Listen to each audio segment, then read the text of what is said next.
Hello, and welcome back to Coin Lady channel. The level of significance that the SEC versus Ripple case had for the whole US crypto asset class is undeniable. We'll be giving you the attorney John Deaton's take on this, and he makes a compelling case. So, what exactly are we discussing now? To avoid being sued by the SEC, cryptocurrency exchange Coinbase has been ordered to suspend trading in all cryptocurrencies other than Bitcoin. This is outrageous, people. It's hard to believe, but news broke that the SEC demanded Coinbase delist all cryptocurrencies except Bitcoin and stop selling everything but Bitcoin. Doing so would have led to the complete collapse of the entire crypto asset class in the United States, resulting in a loss of billions of dollars for retail investors, the very people the SEC is tasked with protecting. However, let me state for the record that I do not come from a financial or legal background. Neither legal nor financial counsel is being provided by me. And you know that you shouldn't make any financial decisions based on what I say, right? For fun and as a pastime, I enjoy making videos about crypto-related topics to share on YouTube. Okay, let's get into this since it's totally insane. If nothing else, this should pique your curiosity. Prior to the SEC's allegations against Coinbase, the exchange was reportedly instructed to halt any trading that did not involve Bitcoin. Coinbase CEO Brian Armstrong told the Financial Times that the SEC has directed the exchange to stop trading all cryptocurrencies other than Bitcoin.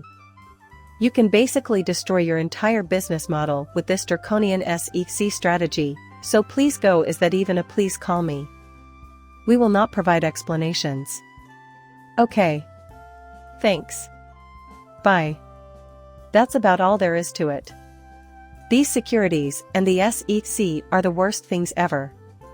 And here's the quote: "We believe every asset other than Bitcoin is a security," was the SEC's response to us. And we questioned their methodology, asking how they arrived at such a verdict. Simply put, we don't see it that way under the law. And they firmly stated, "We're not gonna tell ya. You must remove from quote all assets other than Bitcoin." Keep in mind that the SEC hasn't officially approved Bitcoin because it hasn't been labeled a non-security. This ties in with the SEC's overarching belief of recent years that the asset itself is a security, a view that is absurd and without legal precedent. Judge Torres is aware of this, which is why she ruled that XRP is not a security. XRP is not a safe investment. The rest of the piece. According to Armstrong, listing all assets other than Bitcoin, which is not what the law says, would have essentially meant the end of the crypto industry in the United States, so Coinbase had no choice but to fight the lawsuit in court. In a way, it simplified my decision. Let's hear the court's official ruling in person. I'm delighted I can finally tell you this. Coinbase was a little late to the party, but I'm delighted they did the right thing and filed an amicus brief in the SEC versus Ripple case. In contrast, I don't really give it my all during rebuttals. The SEC forced them into that role. In my opinion, that's hardly something to criticize exchanges for. I'm just aware of the potential consequences in court. Since you didn't know the conclusion at the time, but I do now, it's acceptable to argue that it was ultimately unneeded, albeit theoretically safer. I just want to give props where they're due. I think Coinbase did the right thing by filing an amicus brief in this case. As we'll see when we hear from attorney John Dean, the outcome of this dispute between the SEC and Coinbase revenue streams will have far-reaching consequences for the entire industry. You'll see why their action with the SEC turned out to be beneficial to them in the next section. In any case, the piece goes on. The SEC claims in court documents from earlier this month that Coinbase knew it may have been breaking securities laws before the SEC filed its action against the cryptocurrency exchange. It's disgusting, but the SEC said it itself in a court filing. Since becoming a public company, Coinbase has repeatedly informed shareholders of the risk that the crypto assets traded on its platform could be deemed securities, and therefore that its conduct could violate the federal securities laws, which is what Coinbase now claims as evidence that the SEC approved of its actions. Let me halt there for a moment. Not surprisingly, as a publicly traded firm, Coinbase is required to provide certain disclosures. Let's get down to brass tacks and see what they were truly warning us about. They were actually trying to warn people who were thinking about investing in Coinbase that the SEC would do something absurd. Finally, a totally groundless lawsuit claiming that cryptocurrencies are securities just because they exist. That is exactly what they are claiming. And let's be honest, that's what it was about. There was a chance the SEC would go after them. This in no way suggests that Coinbase suspected wrongdoing on the part of its users. The SEC, however, would have you believe otherwise. As the SEC continues to quote, his conduct clearly shows that Coinbase understood that the securities laws could apply to its conduct, and knew which rules to consider in evaluating the legality of its conduct, but nevertheless made the deliberate decision to take on this risk in the name of growing its business, end quote. Yeah. Okay. What a manipulative statement that is. But I have no idea who has fallen for this. Again, Coinbase was well aware of the possibility that they may be subject to securities regulations. If I were to engage in an illegal unregistered securities offering, then, yes, the securities laws may apply to me, Moon Lumbo. That doesn't imply Coinbase is doing that, and it certainly doesn't indicate that Coinbase thought they were doing that, no matter how dishonest these little pricks can be, as noted by attorney James Murphy, Go, whose Twitter handle is Metal Law Guy. As a result, the Supreme Court has a big questions doctrine to address such issues. And I'll halt there to quickly mention something helpful. Precedent is something that gets passed down from generation to generation. The Supreme Court's decision will have far-reaching consequences. We'll soon find out how far. But the idea is that if any government agency in the United States is going to, engage in any sort of activity that would impact such a major aspect of life in the United States, then it is going to make a rule that will have massive consequences, both economically and otherwise. The government agency must demonstrate that Congress has given it the authority to carry out the action it proposes to take. That's the major questions doctrine, right there. That has huge ramifications, and I think it applies to the current state of crypto as well. That's what he's alluding to, then.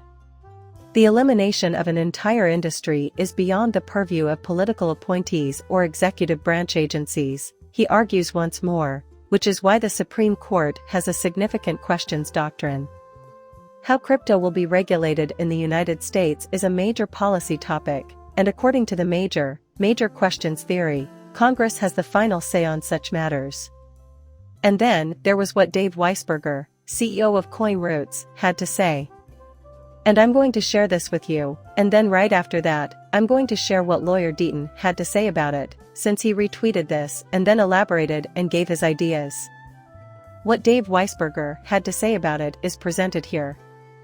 If these claims about Warren Davidson and the representative he tagged are true, it would be irrefutable evidence that your SEC Depoliticization Act is necessary.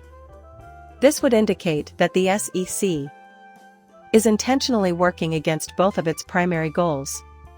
Maintain fair and orderly markets by ensuring that investors have access to sufficient, reliable information. Let's start with the letter. Had Coinbase caved to SEC pressure, it was obvious that all U.S. investors would have been compelled to sell in a panic.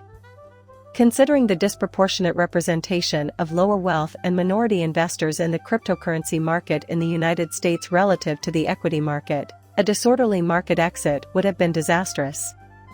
In addition to being an obvious and deliberate defiance of the SEC regulation, forced registration of all tokens, even with no action relief, should infuriate progressives since it would have a disastrous effect on investors' security. Newly registered tokens may be vulnerable to fraud because there is no central repository for information about token economics, non-equity/debt commitments, or supply schedules. So what he's saying in the last part is that even if there were some sort of magical registration here with these tokens, go to the SEC and say that they actually registered just in a little fancy school and say that happened, and investors will be more likely to put their money into the project. that doesn't rule out the possibility that they're rug bulls. Just reporting whatever the SEC decides they have to report. In my opinion, it merely causes ripples in the water because nobody bothers to investigate whether or not the assets in question are, in fact, securities. Therefore, protecting the investors, your little idiots, is a pointless exercise because even if you register, you aren't protecting anyone. Deaton, an attorney, retweeted it and responded as follows. Please take a moment to consider this. Even if you're a crypto skeptic and a general SEC supporter, the fact that they approved Coinbase IPO and then, 2 years later, told them to delist every token except Bitcoin should deeply insult your sense of fairness. And this is what many people consider. In the video's introduction, I emphasized the SEC's claim that their approval of Coinbase's initial public offering IPO did not constitute approval of the company's other operations. That's the case they're making, at least. They then made the ridiculous claim that Coinbase had prior knowledge that their actions might have been illegal. Coinbase never suspected they were engaging in criminal activity. No proof of such has been presented to me. However, Attorney Deaton completely dismantles this idea by saying the following. I understand that my support of the registration file does not constitute my endorsement of all aspects of Coinbase business strategy. I'm not implying that acquiescing to the S1 will stop any further enforcement action. Before Coinbase IPO, the SEC was aware of how the exchange handled token listings. Senior SEC officials have joined Coinbase employees on public panels, and they have praised the Coinbase approach for deciding whether a token constitutes a security. Let's not act like politics aren't involved. If this doesn't make you uncomfortable, even if you think crypto is a hoax, we have quite different views on how to deal with the government. I don't see how this behavior safeguards investors. How does this help with the process of forming capital?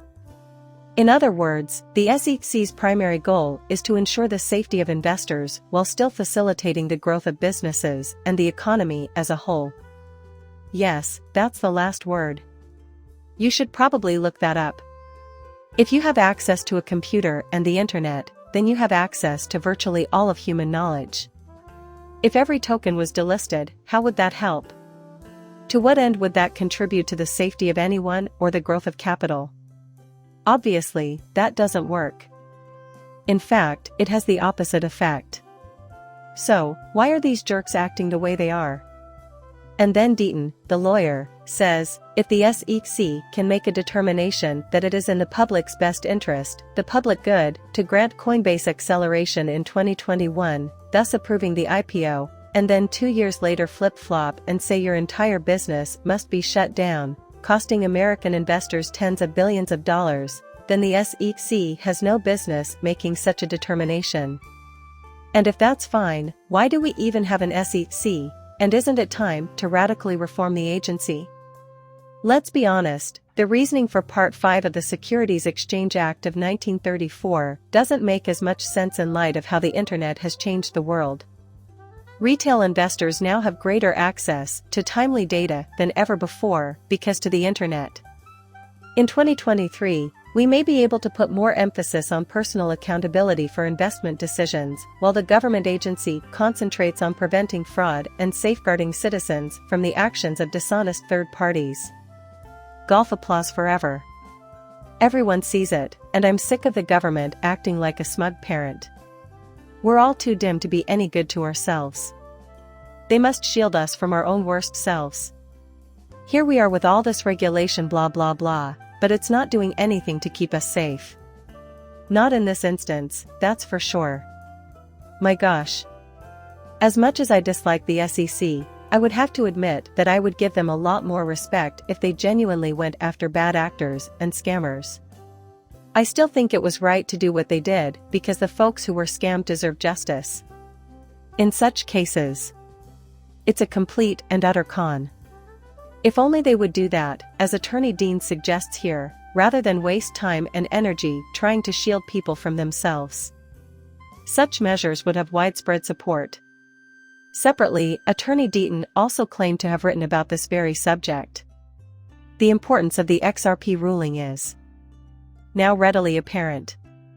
In a video I made for Crypto Law a little over a year ago, I warned that every coin you own could be at risk. You'll hear me say at the outset of the video, I'm going to prove why everyone, even if you hate Ripple and despise XRP, should be hoping the SEC falls flat on its face in. If the SEC had won the case, as it had hoped, Gary Gensler and Elizabeth Warren's anti-crypto army would have been out in full force. Do you believe that the 6 Democrats who voted in support of the measure from the Financial Committee to rule XRP a security would have voted the same way if they had known about the tour's decision? The answer is no.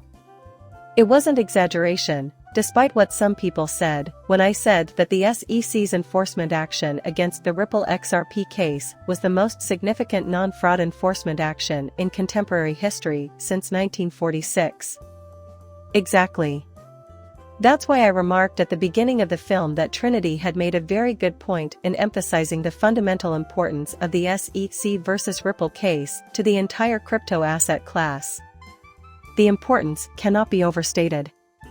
The fact that we were given this judgment bodes well for Coinbase survival. Actually, it might. To my satisfaction. And I know many of you have complaints about Coinbase. I've got some, too, what with all my Spark tokens, flares, and other goodies.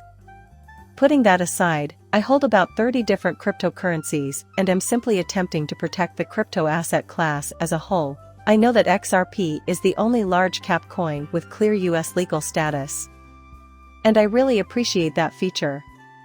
However, I'm still concerned about the fate of my remaining cash. This verdict has alleviated some of my concerns, but they persist.